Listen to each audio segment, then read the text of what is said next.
Hi, everyone, and welcome back to another edgy conversation today.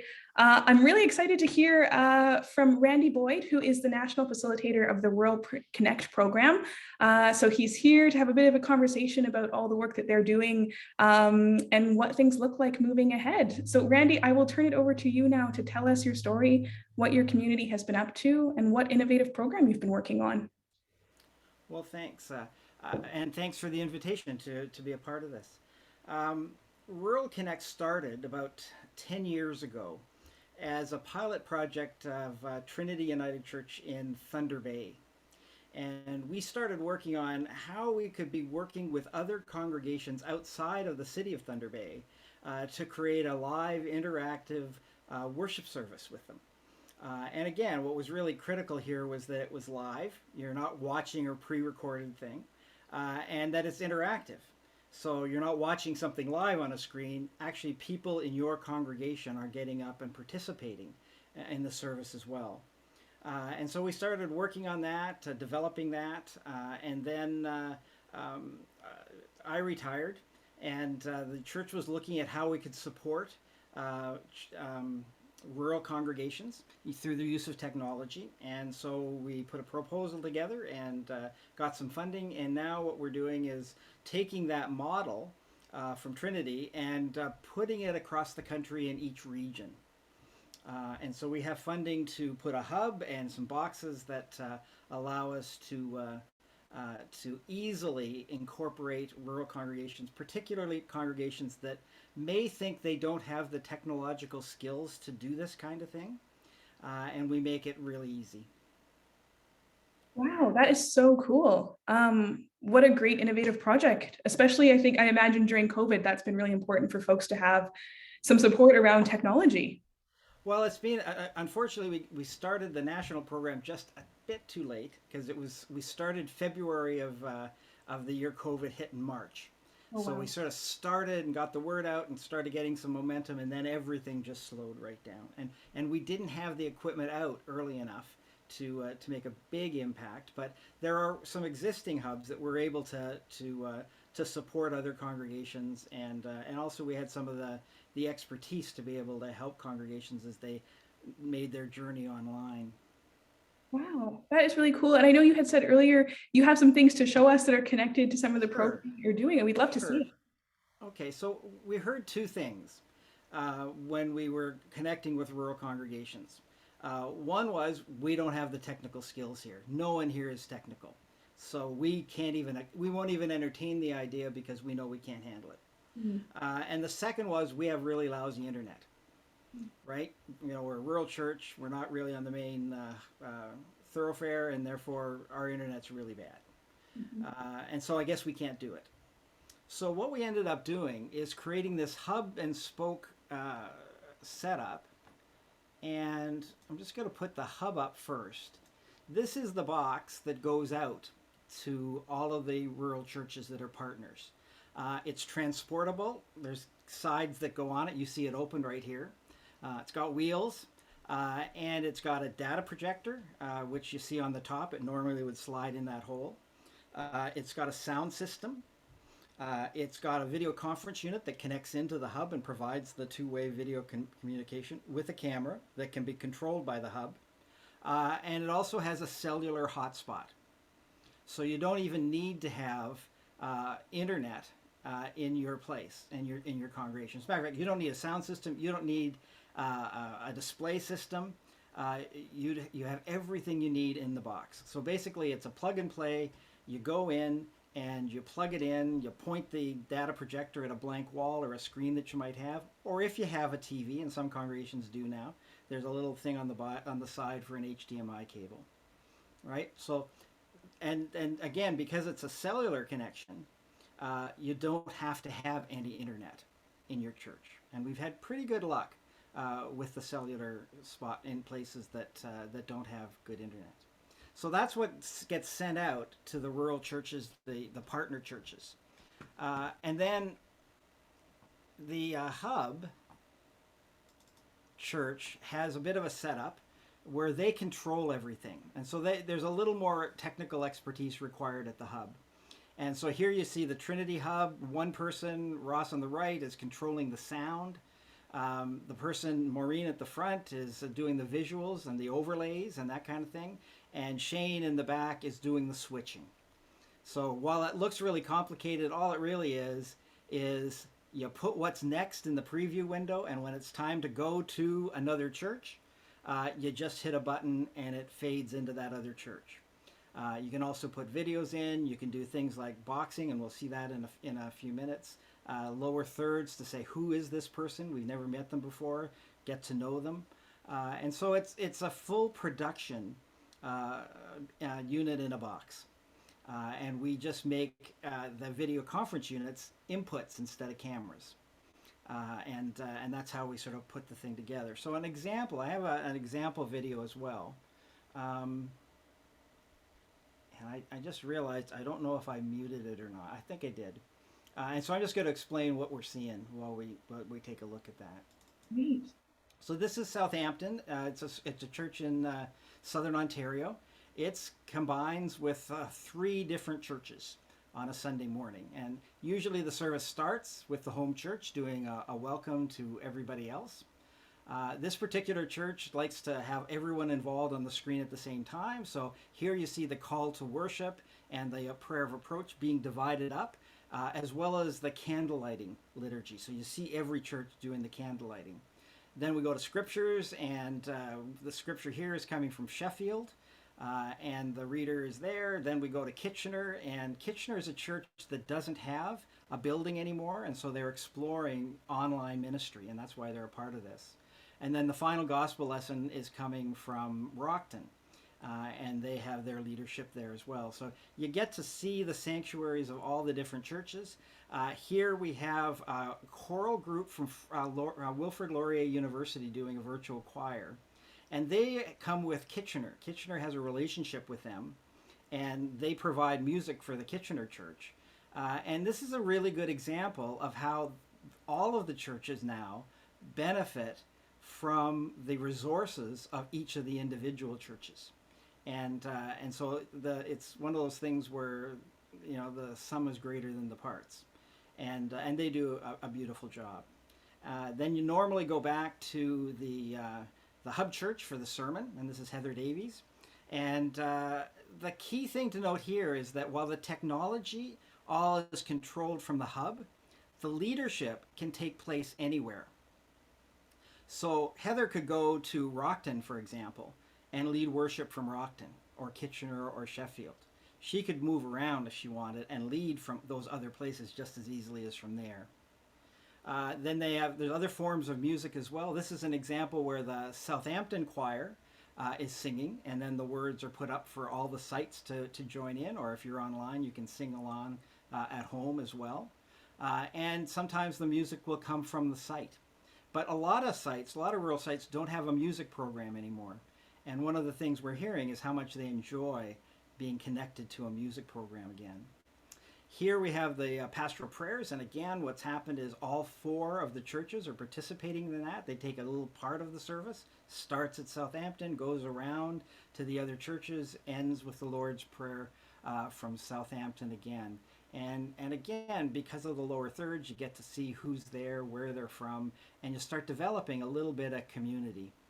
And then this is the final benediction, and again, you see that all of them are represented in that final sending forth.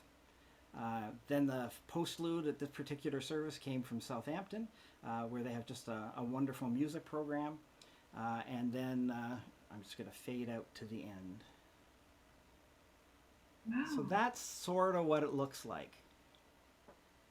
That is so cool. It's amazing because it's so much more than just having shared technology. It's really an opportunity for multiple congregations and communities to get to spend like live time with each other. Yeah. Yeah, and you know, I always use the story of the first time we did this in Thunder Bay. Mm-hmm. We were with a church that was about an hour and a half east of us, and you know how in a regular service, a layperson quite often will get up and walk up to the pulpit and read the scripture lessons, right? Mm-hmm. Well, I got to that part in the service, and somebody in Nipigon, an hour and a half east, got up, went into their pulpit and started reading. And we were watching them live. And there's a part of you that says, this is amazing. You know, I mean, functionally, it's no different than if somebody did it here. But Yeah. we're actually connected to someone a distance away and watching them live.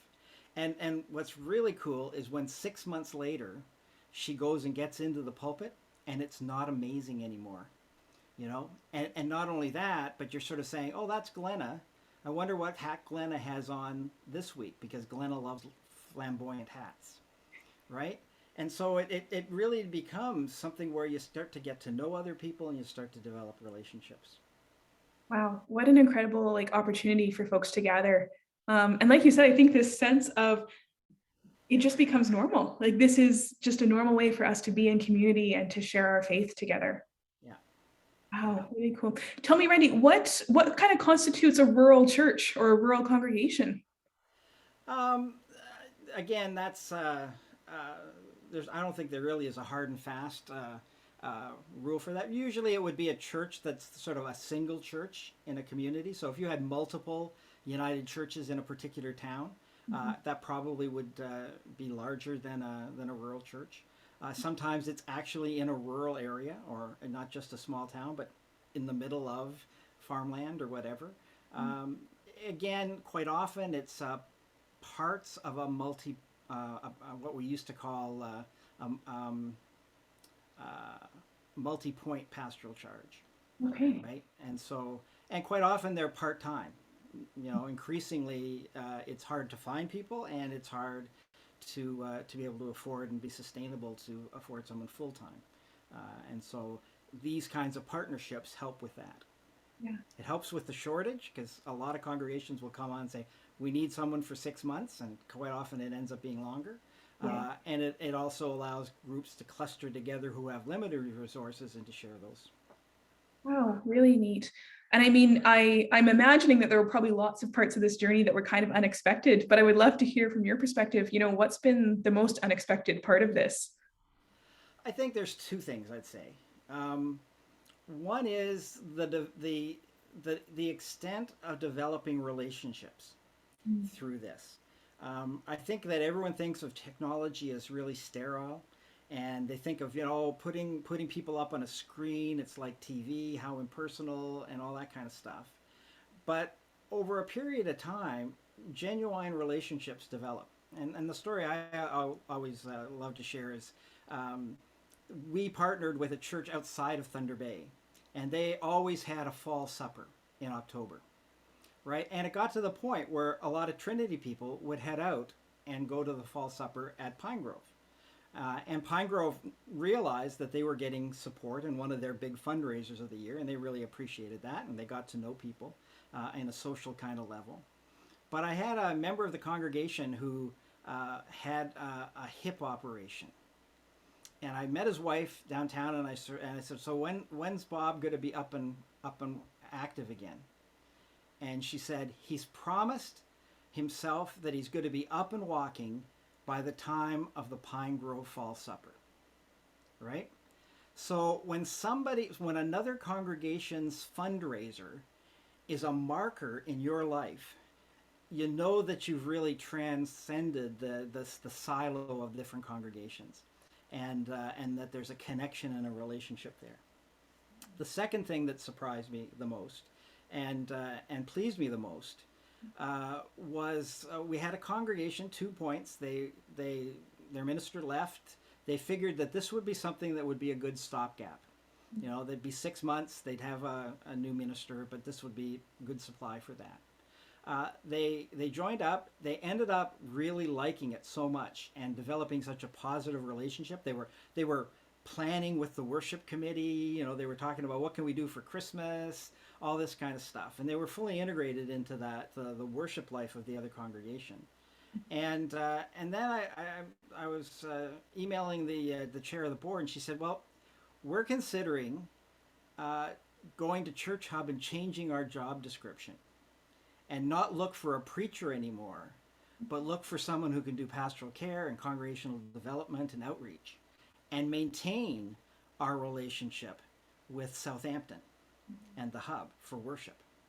And that sort of points to a whole new way of organizing our churches, right? Instead of having these silos of individual congregations with their individual staff, we now can have clusters of congregations with multiple staff serving different functions.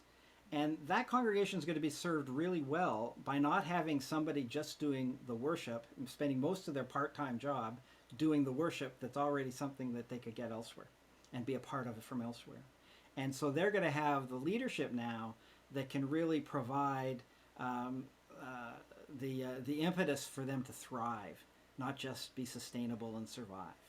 And so that was the biggest surprise because it was something they came up with, right? We didn't suggest it to them. The region didn't suggest it to them or anything like that. They looked at it and they said, you know, this works so well that we could do it. We could do things differently here. And that was pretty exciting. Yeah, it's amazing how this has sort of inspired curiosity in different communities of faith to think about, what's a different way that we can approach this or kind of do this in our community. Yeah.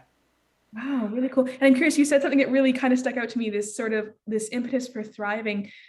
How has this project impacted like leaders? I'm like imagining the sense maybe of sharing responsibility, of getting to take a bit of a breath out and not being the only person carrying such a heavy load. Do you have a sense of what that's been like for some of the leaders at these churches? Well, I can speak for the hub in Trinity, Mhm. um, and so when COVID hit, because we had all our technology up and running and in place, Mhm. we were able to hit the ground running. And the very first Sunday, after the lockdown, we had 7 churches in Thunder Bay worshiping together, Wow. and so the worry was for the music people was that they were going to lose their choirs, Mm. right? But Yeah. what they ended up doing is working together and creating some amazing musical moments Yeah. and virtual choirs where instead of having 5, 10, 15 of the individual choirs, they would have a mass choir of 60 for Easter, Wow. right? Which they wouldn't have on a regular Easter. Mhm. And they were because of the different gifts and skills that the different music programs brought. You know, one place has a dulcimer choir, another place has a handbell choir. The music program was so much fuller, right? And and you can imagine the amount of work involved in retooling like that. But what they ended up doing was because they had 5 different music directors working on it, they could divide the work up, right? So one music director would take the anthem for a week. Maybe the other would record a prelude and a postlude. Maybe one would take a couple hymns. One would take the offertory music. You know, that kind of thing. And then it became manageable, right? And so this really heavy, labor-intensive, challenging task that was thrust upon them became a very manageable task. And by doing it together, they all were able to create something that they couldn't have done in their home congregations. And I remember one particular Sunday after we had a dulcimer choir and a handbell choir and a beautiful multi-person anthem, thinking, you know, we couldn't have had as good a musical program on a given Sunday during our regular time. And I think it's led now that things are opening up a bit that people are saying, well, how do we keep some of that cooperation and how do we keep the quality and the value that we found there instead of just going back to what we were doing? Yeah. Wow, really, really cool. I'm really inspired by how much this has brought community together, and encouraged people to really be like in deep relationship with each other, through what's been a fairly isolating time for a lot of folks. So very, very inspiring. I mean, I can see it in so many different ways, but I'm curious, again, from your perspective, where has the Spirit been alive in this journey, or what is kind of the story of faith that's inspired all of this work? Well, I think I think the Spirit's being alive in the sense that people have been moved to say, we need to do things differently. And here's an idea. I have no idea if it's going to work, but let's give it a try. And we've been really fortunate to be working with congregations that have been willing to say, let's give it a try. and live with it when we have glitches and it doesn't work. You know, we had one church was all set to do things on this past Sunday, and internet went down in their part of the city just that Sunday morning. You know, and you can't do anything about that. Uh, I don't know how many times we've had glitches and things not connecting and going into a panic, and then at 10:25, miraculously, it comes together. You know, and we're all looking at each other saying, you know, we've been working a half an hour on this. We have no idea what we did to get it working, but it is working now. So I think the Spirit's been involved in it, and I think it's helped people realize that you can take a chance. And I like to think that that's an example for the larger church, because I think we have a lot of churches, and again, rural churches, that are on the borderline of sustainability, and they're not prepared to look at alternatives. You know, they want what they've had. They're upset that they can't have it, and you sort of say, well, here's an alternative for you. And the message you almost get is, I think we'd rather die than change, right? And that's a discouraging thing. So, you know, I think the Spirit is alive when it moves people to say there are new ways of doing things, and let's embrace that, and let's get excited by that. Yeah, absolutely. Yeah, wow. And what a, a sensation I think that lots of congregations all across the country are trying to grapple with. Yeah. How do we embrace change? How do we embrace innovation? Um, and try not to live so much in the fear, and just say, Yeah. let's have this leap of faith and trust that the Spirit is with us. Yeah, not live as much in the past, and Yeah. not be as dependent on the traditions and the structures that have sustained them. You know, like people who have gone to church for all their lives have experienced United Church worship in a certain way in their local congregation with people they've grown up with, and being nurtured by that community. That's important, Mhm. but also there's I think a necessity now to start embracing the new possibilities, and to start embracing um, the possibilities of collaboration. Yeah. So, you know, when people were in the middle of COVID, they were going online, they were developing online congregations. People were saying, "Whoa, we didn't realize that there was this potential here." You know, I was talking to a church. They said that they went online. They went with a GoPro camera, right? GoPro camera to YouTube, nothing fancy. But they noticed that the numbers online were Easter Christmas numbers each week. Wow. And they sort of said, this is something we should be taking a look at. And so, you know, a lot of churches have realized that there is this potential, there is this need to nurture this online presence and congregation that we've developed. But then there's also this incredible fear from leadership of, where am I going to find the time and the energy to do it? I'm hardly hanging on as it is. How can I add more to what I do? And again, this is the key, I think, and I think it's one of the things that this project has made clear to me. Uh, it's not a question of saying, you know, how can I do it all? The question needs to be, who can I do this with? Right? And so when you're challenged in terms of time, when you're challenged in terms of programs, when you're sort of saying, it'd be really nice to do this, but how can we possibly do that with the limited number of volunteers we have?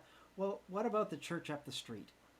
Or with the technology we have, what about the church in the city 3 hours away? Right? There's nothing stopping us from cooperating and collaborating right across the country, finding congregations across the country that have our particular passions and interests, and starting to network with them, and developing new programs. And again, when you have a passion for something, you need, you know, 3-4 volunteers, and you're going to make something happen. Now, it might not be that you have the 3-4 volunteers in your congregation, but across the country, you're going to easily be able to find them. Yeah. And being able to put those people together and see what happens is, I think, one of the most exciting things ahead of us in the church. Wow. Yeah, this is just a brilliant reframing, right? Instead of how can I do this, who can I do this with? I think you've said lots of things today that I will take with me, but I think for me, that's just like, absolutely, who can we do this with? Which kind of leads to this next question, which is a big one, and you may not have an answer. What's next for Rural Connect? What's coming up? Well, we've been slowed down by COVID. You know, it's rather difficult to persuade rural congregations that aren't meeting to try this out because they haven't even been in their buildings. So now, as things are sort of thawing out and opening up a bit, our plan is to get more hubs in churches, and then also really work hard at letting people know, rural churches know that the possibility is there, and encouraging them to try it out. It really is a case where talking about it really doesn't get it done, because people always, when it's a different paradigm, people tend to go to the closest experience they've had, right? And so you talk about this, and people's closest experience quite often is, well, the Crystal Cathedral on TV, and I don't want to go to the sit and watch TV, right? And so what we found is that you have to really try it out. And so we've been encouraging congregations. We have sort of demo projects where we say, no cost, try it out, and see, give us some feedback, but also see what you think of it. And again, I think one of the surprising things for us is we'll sort of explain. It's fully interactive. Leadership comes from your church. It's live. And then people will try it and will get feedback like, oh, it was really cool that someone was in our church doing part of the service. And you know, you're sort of saying, yeah, we sort of mentioned that, but really it doesn't stick until you really experience it. And so that's sort of our next phase, is to flesh out, because our plan is to have a hub in every region of the country, and then we have boxes that we have go with each of the hubs as well that they can distribute. And so our plan for this year is to continue that and flesh that out and start getting the participation by the congregations that are now returning to their sanctuaries. And the last thing I'll mention is a bit of a tangent, but it's because of your question. One of the things that we became aware of as we were going through all of this is that question you're asking is sort of the big question right now, right? What's next for the church? And so Rural Connect, along with United Online out west, have partnered to create a Wednesday Zoom meeting called What's Next Conversations. And that's exactly what we talk about. You know, what's next? What's role is technology going to play in that? What are people's experiences? It's sort of an open format. We have a little bit of a theme at the beginning where we'll have a guest come in and talk about an innovation and a project they've done and ask some questions about that. But there's also time to ask any question you have. And so sometimes people will come and they'll say, you know, we're just starting up streaming. What's the best camera to get? Or, you know, what's the most economical way to start streaming? Or maybe we've done the economical way and we're sort of running into the wall on that. And if we want to update and do a little bit of a better job, what's the next step for us to do? And we have people who can give advice on that. So it's a great place to come for conversations about what's next, meet with other innovators, and also ask any question that you have, and get the group that's there to sort of crowdsource an answer. And that's Wednesdays, every Wednesday at 1:30 Eastern Time. That is so great. And do folks have to register or anything, or can they just show up? You can just show up, but you probably need to know the Zoom link. So if you go to the Rural Connect site, there's a What's Next Conversation menu item. You go to there and there's a sign up sheet, and you'll get on the mailing list. And then we send out a weekly email saying, here's what's happening this week, and here's the schedule for the next couple weeks. That is so exciting. Is there anything else that we should know about Rural Connect? What's coming up for you folks that you'd like to share with us? Just any congregation that sees this and is interested in becoming a hub, we'd love to hear from you. There still are a number of regions that have been preoccupied. And mostly, if you're from a rural congregation and you're looking for something new, if you're looking for supply, if your minister's just retired, has just left, if you're having chronic troubles finding supply, then drop us a line. And my email is on the website, and just get in touch with us, and we can talk about how you can be involved, and we can set up a non-threatening, easy, free way of experiencing it. And there's absolutely nothing to lose and lots to gain. Wonderful. Well, thank you so much, Randy, for sharing all of this with us today. Like I said, I'm just so inspired and moved by all that you've accomplished and the work that's happening across different communities, and the capacity to find relationship and just presence with each other. So incredible. Thank you for sharing all that with us. Well, thank you for having me. Wonderful. So you folks heard Randy. You can head over to the Rural Connect website if you like to find out about the what's next conversations, or just to be in touch in general. If you are in particular a rural congregation looking for something new to try. Excited to see how things continue to progress for you, Randy, and all the groups that are doing such great work across the country. We'll see all you folks again next Monday for another EDGEy conversation, but thank you to Randy and all for your time today. Well, thank you.